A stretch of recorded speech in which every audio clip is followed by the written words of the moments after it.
ninth session, and this one is going to be on lobbying and how do we interact as a group with our elected officials, with our other communities outside of the Muslim community. And while we're at it, I think it's important to also consider how do we build a movement.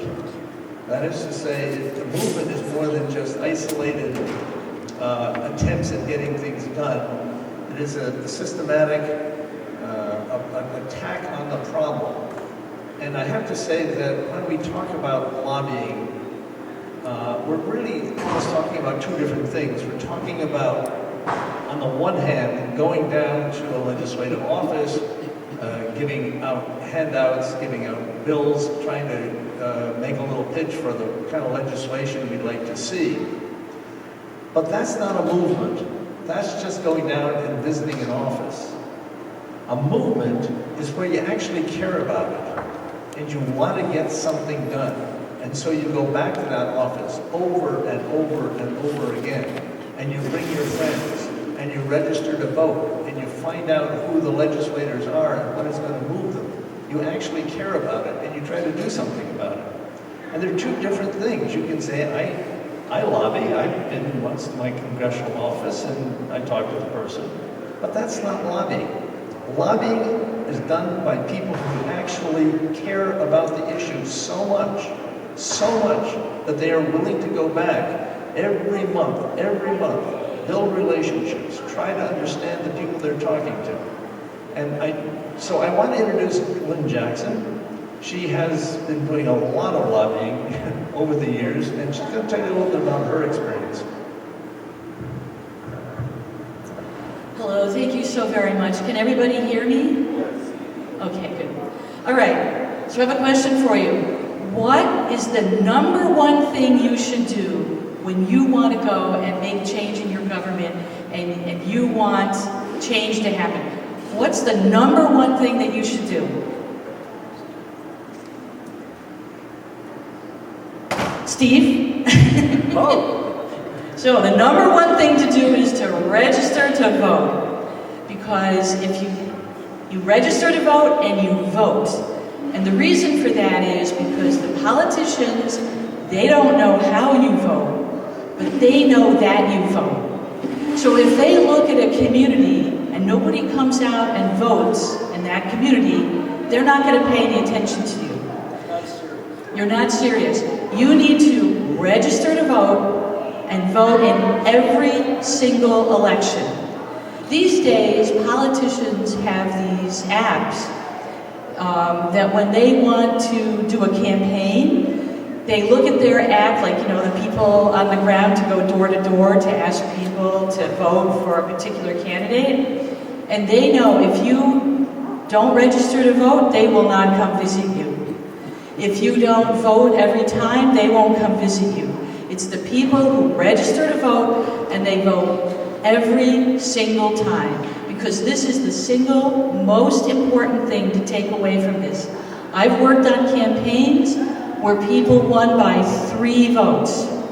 Voting is really, really important. Okay, so that's number one. So what's everyone going to do when you go back? Going to make sure you register to vote, right? Right? Yes? No? We're all going to vote, right? Okay.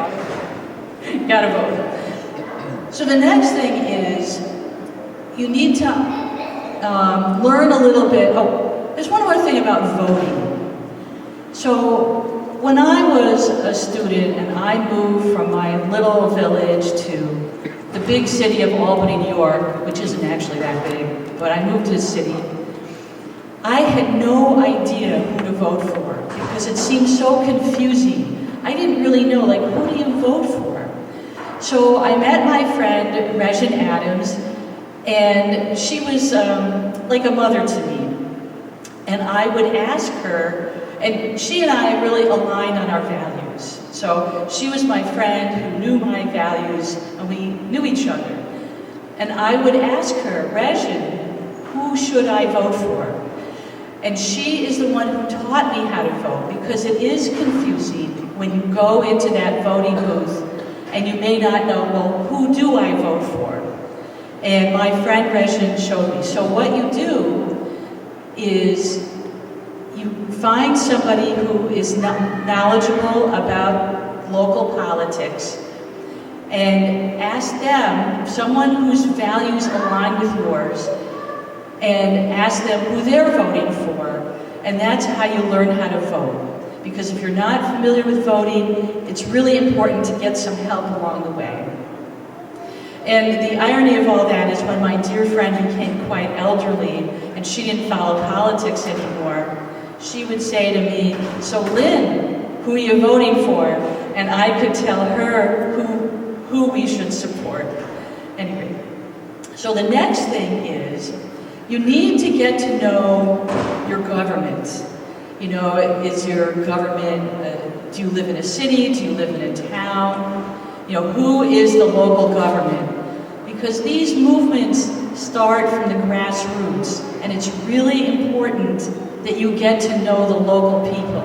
Because eventually, you may be able to support some local people who move up, you know, to the state level or to a higher level. So it's really important to participate in local politics. So you need to know, you know, is it a town? Is it a city? Do you have county government? How all this works. Because I would recommend going down to your local, either your city council or your county legislature, and if there's an issue that you feel this government body needs to know about, that you go and speak about it at the meetings. Now, depending on where you live, there are oftentimes political bodies. For one thing, all of these meetings are public. The public is allowed to go to your city council, your county legislature, and watch the meetings. You can always go and watch. That's part of how all this works, how democracy works. But also, many of these local bodies have a public comment period where for 3 minutes you can speak about any issue. And it's important because sometimes, depending on where you live, your local city council or your local county legislature, they may not have met people from your community. They may not have met people from your neighborhood. And it's really important for you to bring your story to the local government. And then, not only should you go and speak, but you should also listen when the meeting happens. Sometimes people think, oh, these meetings are going to last for hours. I don't want to sit here for 4 hours listening to this bureaucracy. But it's really interesting to do this, to listen to them, because sometimes they actually act on what you ask them to do. So you never know. You gotta go ask. I'm just gonna give you one brief example at this point. One of my friends, Tom, said to me, Lynn, we should ask the Albany County Legislature to set aside $1 million a year from their budget to buy land in this ecosystem that I've worked to try to protect. And I'm like, okay, Tom, all right. So I went down. So for 1.5 years, we went down, not every meeting, but many meetings. And my friend Tom said, set aside $1 million. And what finally happened is, a year ago, the county made a line item of $250,000 to buy land. And it only happened because Tom and I went down to the legislature and asked for it. Now that was a pretty simple ask, but I was still quite pleased at the victory. So now I'd like to talk about a more important resolution. So this is a while ago, this was 2010.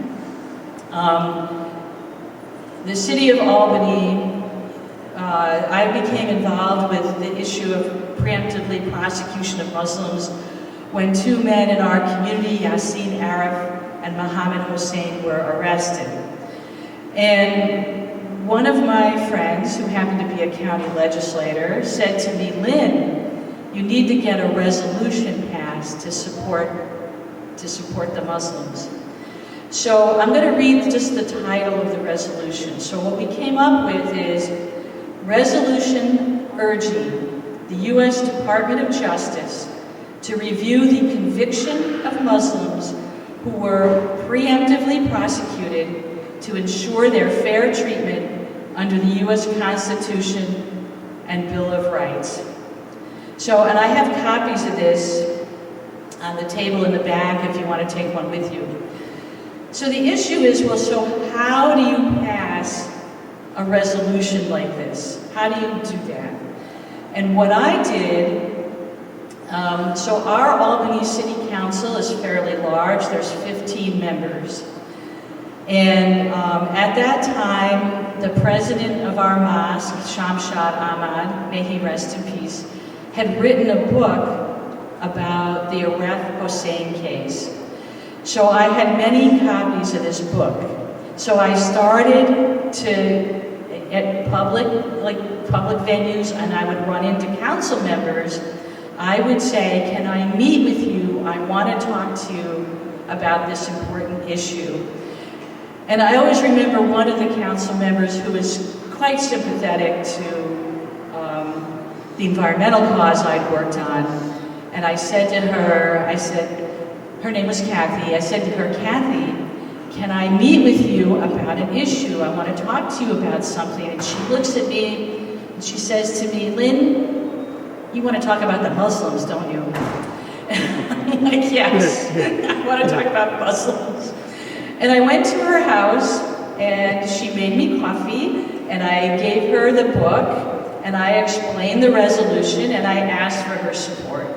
What ultimately happened is I went to visit at least 8 council members about this resolution to ask for their support.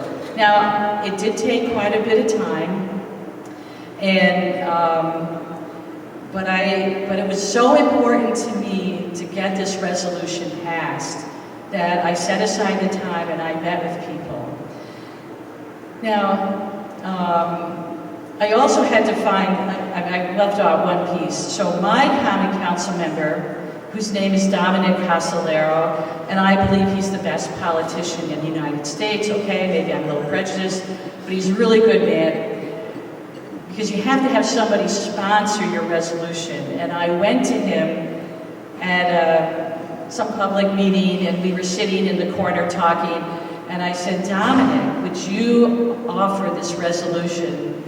And he looks at me and he says, I'll tell you in a couple days. But of course he said yes, and of course he edited what we'd written.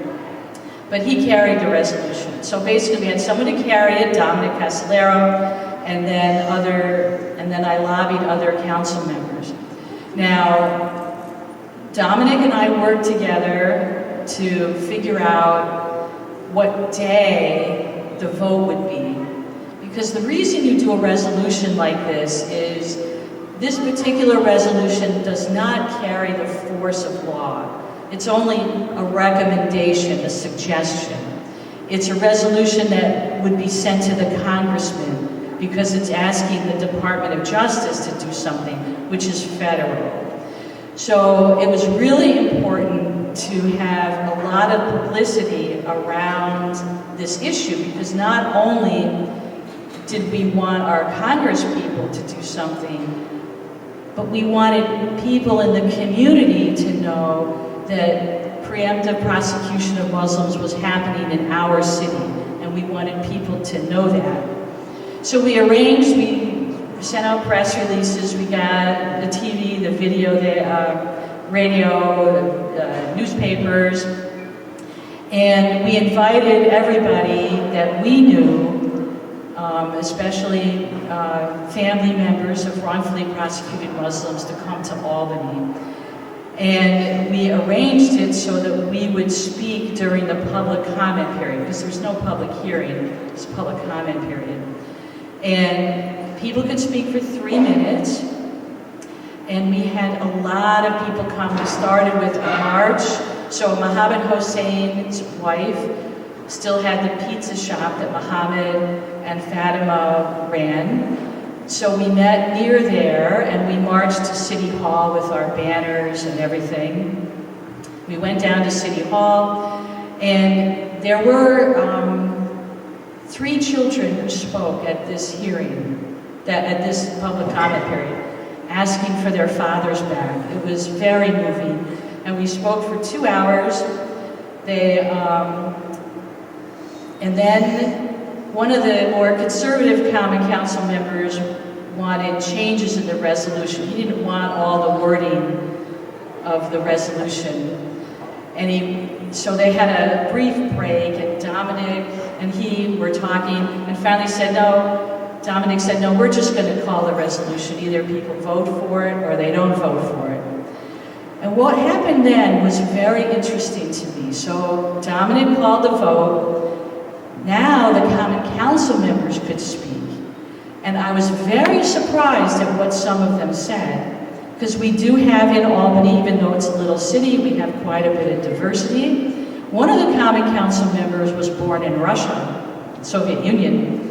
And he spoke about how the Soviets disappeared 2 of his uncles, and that he knew about this issue from the Soviet Union, and that he would be supporting the resolution.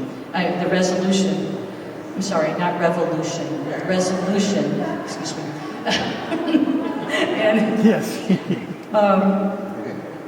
And then some of the African American members of the Common Council spoke about issues that they'd had with being targeted. And it really became a very powerful moment, because the members of the Common Council could relate to this, and the resolution passed. And from that... Nobody voted against it, right? What's that? Oh, and no one voted against it. Like everybody voted for it. Yeah, I think there were a couple people who voted present, which is neither for nor against it, but I think that it passed 10 votes for, which was really quite dramatic. And afterwards, the president of the Common Council, someone that, how do I put this? We didn't always get along. We were often on the opposite sides of issues. And she said to me, she said, Lynn, you know I've been involved a long time on the Common Council. And I've been involved a long time. And I've had many parents come to me to ask to advocate for children. But I've never had little children come to the Common Council and ask for their daddies back. And it was so powerful that she was very impressed to have these little children. One of the children was Layla Duca, and she was only 11 years old when she came and spoke very eloquently to the Common Council. It was a really powerful moment. And afterwards, we all went to Fatima's pizza shop, and she, of course, typical hospitality, gave us way too much food. It was wonderful. So then, it's like, okay, we passed this resolution. What does that mean? Well, it's really important to bring it to Congress. So it just so happened the next day, one of my friends calls me up in the morning, and he says, Lynn, did you know that Congressman Tonko is going to be speaking at the library at noontime? And I'm like, I'm on it. So I run over to the library with this in hand, with the resolution, because part of what happens is the Common Council would formally give it to the congressman. But I was like, oh no. So he was giving a presentation on, renewable energy. And he took questions and answers. I was the first one there with my hand in the air. And I said, Congressman Tonko, the city of Albany passed this resolution last night, and I read the beginning of the resolution, and then I gave it to him. And for several years after that, whenever I saw him at events, he would always look at me and say, yes, you're the one who advocates for the Muslims. And it was really important because, and he actually, so we used to annually have a march for Yassin Arif and Mohammed Hossein. And I believe that the next march that we had for the two men, Congressman Tonko came to the mosque and asked if he could speak. So clearly, we made an impact on what he understood about this issue. And so that's what's really important, is that, is to keep advocating and to talk to your government officials and then to listen to them. But you have to keep doing it for a while. These days, I do go down to the county legislature and I bring issues to them. I sometimes visit the Albany City Council, and the most recent time, unfortunately, Dominic Casolaro retired from public office, our best politician at any rate, and we have a new council member for our ward who I don't really know that well. But the last time I went and spoke to the city, during the public comment period, and then I was going to leave because I couldn't stay for the whole meeting, my common council member came running after me, calling my name, wanting to talk to me because he wanted further to discuss the issue that I had raised. So it's really important, because the city officials are just people, just like us, just people, and they don't know all the issues there are. They don't know everything. So it's our obligation to bring to them what issues concern us to make it better. And the more we participate in our local government, the better it is. So I pretty much... I have to say that Lynne is a national treasure. She is really remarkable, and over the years, she has built a machine in Albany for good progressive legislation and actions, and she is able to get legislators' attentions. She can push an issue. But the thing I want to emphasize about what she's been talking about here, this is not about progressive issues, this is not about anything else. This is about power. How do we build power, and how do we use power? And if you go down to your local representative with a great idea and try to get something in there, you may be surprised that they don't take you seriously. You are not a serious candidate for their consideration because you don't have power. You have not demonstrated power. One of the things you do is to demonstrate power is to vote. That's just the first little thing. But maybe you have some friends, and they also vote. And suddenly the congressman is saying, I won the last election by 3 votes, and here are 5 people in my office. Maybe I should pay attention. So there are things you can do to appear more serious, more powerful. And then you have to go and you have to take other steps to improve with that. One of the things is to be persistent. Go back over and over and over again and try to convince people that you are right. And the heroes that we talk about, the heroes, the lobbyists that are legends in their time, are the people that went back year after year until they finally got a bill passed. Wilberforce in the British Parliament, who just kept going back over and over again until he got the British Parliament to outlaw slavery. These are the heroes. They don't just go in once and leave a handbill, they keep coming back. And that's what Lynne did.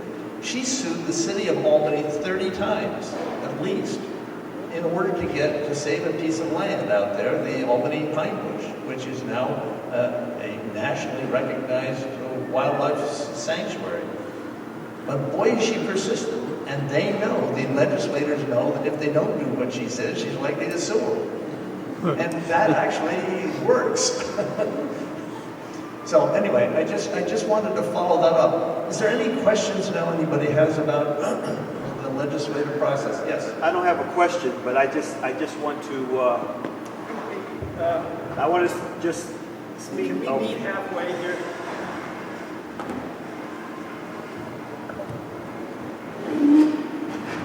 I don't have a question. I just want to speak as a witness to what Lynne just shared with you all.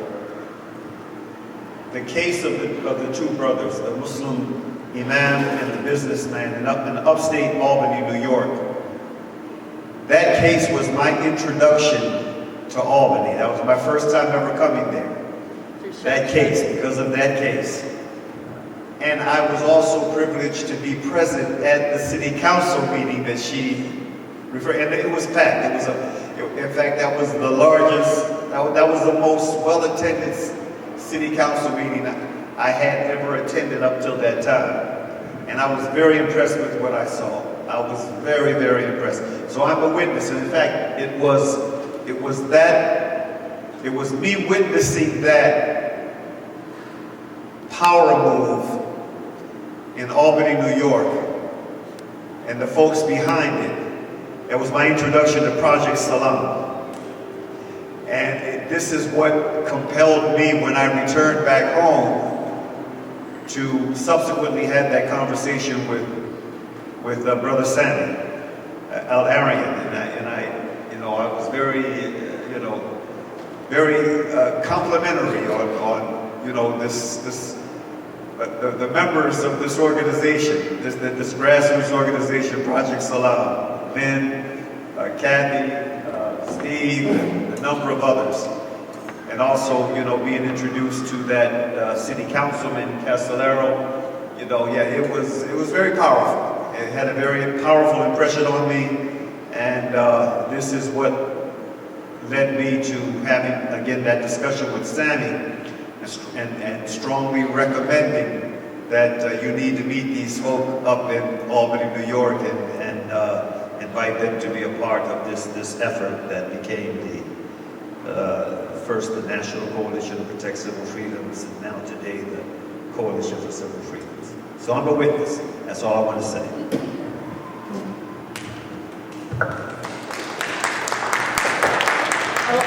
Can I just have add a one question other? for Steve.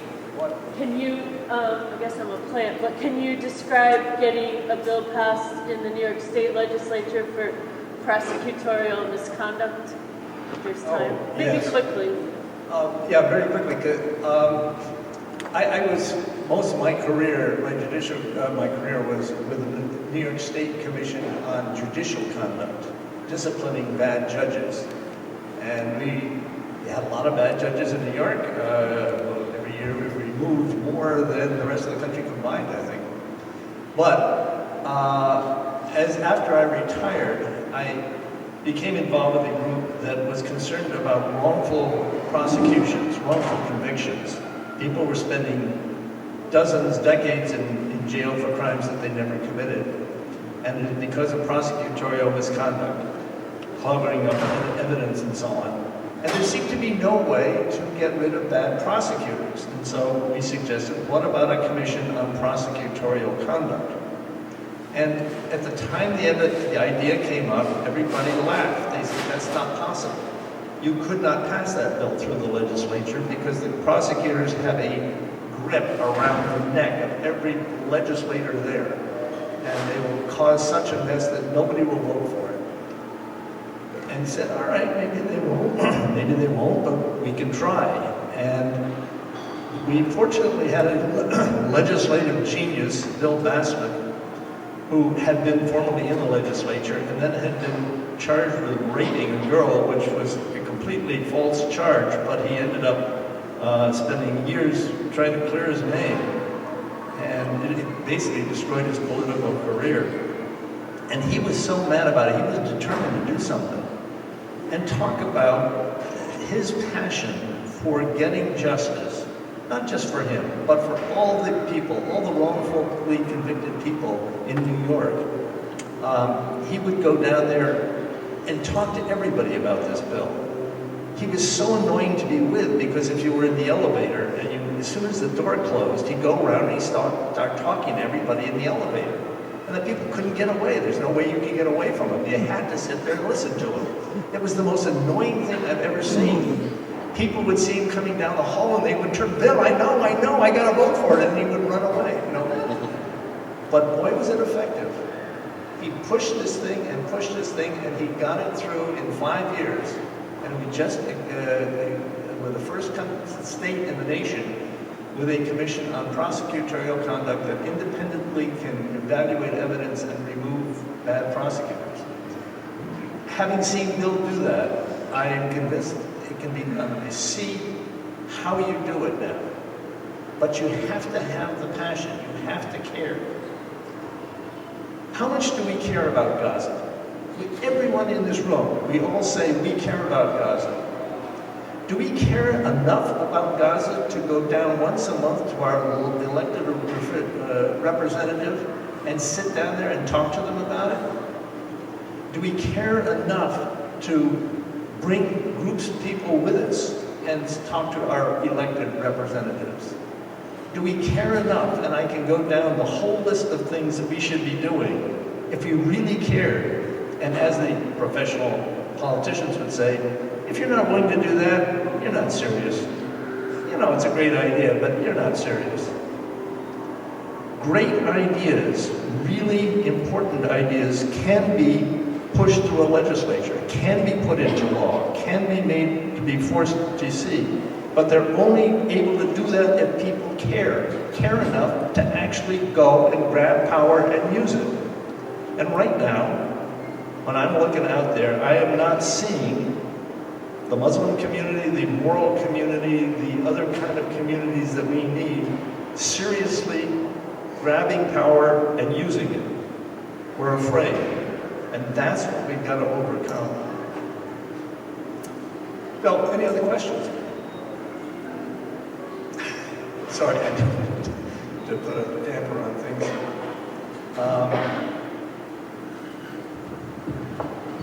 So how many people here are registered to vote? How many people here vote in every election? Okay. Very good. You have done step one, which is so important. So how many people here know who their local either city council member is, or their county legislator, or their town board member? How many people here know them? Okay, good. And well, that's a very good start, because we need to vote and we need to know who our public officials are. And if you want to take the Albany resolution, I have copies on the table in the back.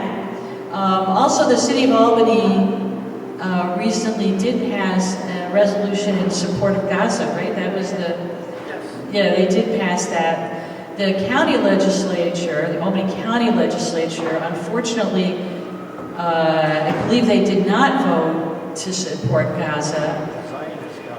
Yeah, the Zionists got hold of it, and they changed their rules because they don't want people to have resolutions that impact larger than Albany County, because they got so mad at these resolutions, like the Albany resolution, that they changed the resolution rules, which reminds me I need to make them change it back.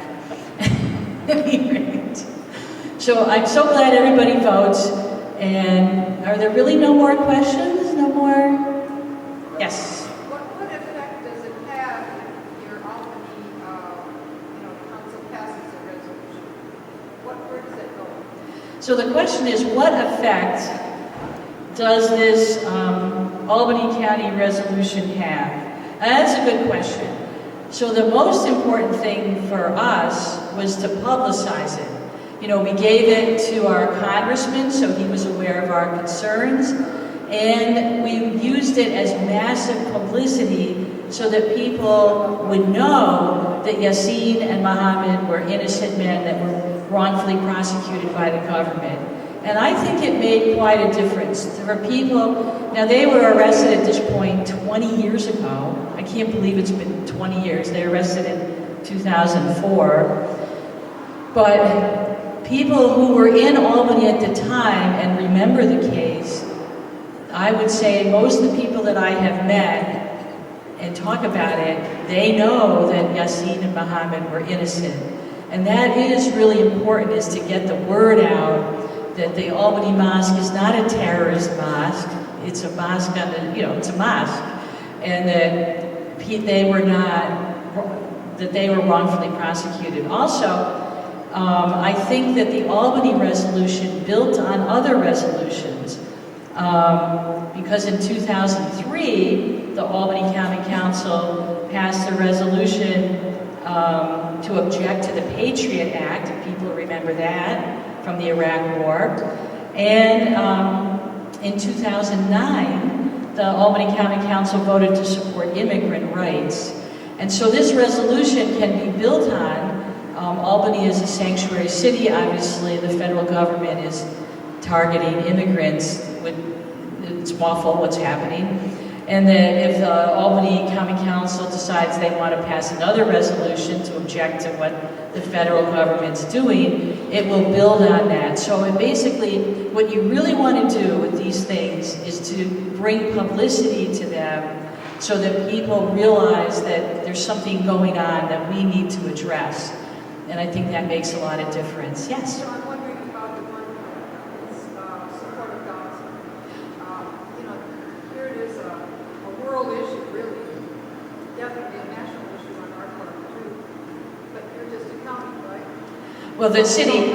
City. Yeah. So where does that resolution go? What does it do? So the question is, what does the resolution, if the city's passing the resolution to support Gaza, like what does that do? So that brings attention to the issue in Gaza, which is really important, and it tells our congressman, who is a supposedly progressive Democrat, that he needs to pay attention to this, because of this resolution. He needs to pay attention. And if more cities and more towns pass resolutions like this and send them to the congressman, he's really got to pay attention to what's happening. But in my mind, the resolutions are good for publicity, and then to tell your congressman, because these are federal issues, to tell your congressman, this is what Albany believes of what's going on, and that we need to address this. There's two kinds of things that a governing body can pass: a resolution or a law. And these are not laws. Like, laws have the force of law. Like, you can't run a red light, right? There's laws for that.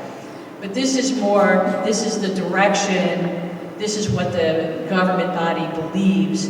So it's really important to not forget these things and to bring attention to the resolutions so that the politicians know what people think. And that's the important part. Because to me, a lot of this starts on the local level, that it's very hard to go see your state, your federal senator. We live in New York, so the minority leader of the Senate is Charles Schumer. He has an office. It's a 25-minute walk from my house. Yes, I went to visit him in February. No, I didn't get to see him. I couldn't even go in the office because they got so much security. But I did get to see a staff person. And my feeling is that Schumer is really unreachable by regular people. And I think Linda Woods and I, right, we went to visit Mr. Schumer's office the last time we were in Washington. We didn't get to see Mr. Schumer, no. But so that's why we need to start at the local level. A lot of people think that all politics is, federal, or it's beyond reach. But that's not true. Those local laws, those local resolutions have a big impact on our lives. I mean, it's a big impact. This is maybe a minor example, but it's not that minor. The city of Albany just passed a law that says the speed limit's going to be 25 miles an hour instead of 30 miles an hour in the city. Now, I, as a pedestrian, have found that it's much more pleasant to go walk around my city with this new law. And that has a lot of impact on me. And that's why people need to be involved in your local government, because because you need to, because we need really good local politicians so that we can send them to the state, and so maybe we can send them to the federal government and have more power. Because the other thing I didn't talk about is campaigning. I have been involved in quite a number of political campaigns. One of the political campaigns years ago that I was involved with, the candidate won by 3 votes.